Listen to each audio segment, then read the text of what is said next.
अव्यश्च पितृभ्यश्च महायोगिभ्येव च नमः स्वाहाय स्वत्याय नित्यभ्ये च नमो नमः। आज पौष कृष्ण गया औँसी सम्पूर्ण पितृहरूको मोक्षका लागि उत्तर गया बेत्रावती विष्णु पादुका बरा क्षेत्र रुरु क्षेत्र त्रिवेणी धाममा लाग्ने मेला र आज यस गोकर्णेश्वरमा पनि मेला लागिरहेको छ। यस धाममा आएर तर्पण सिधा पिण्डदान गर्नाले पितृहरू मोक्ष हुन्छन् भन्ने पुराणमा उल्लेख भएको छ।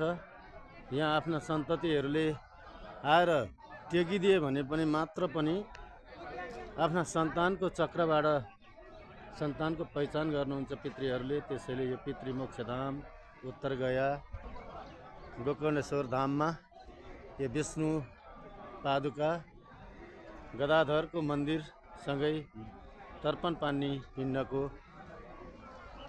काम भइरहेको छ। सबैमा जय होस्, सबैका पितृ मोक्ष हुन्। जय होस्, कल्याण होस्।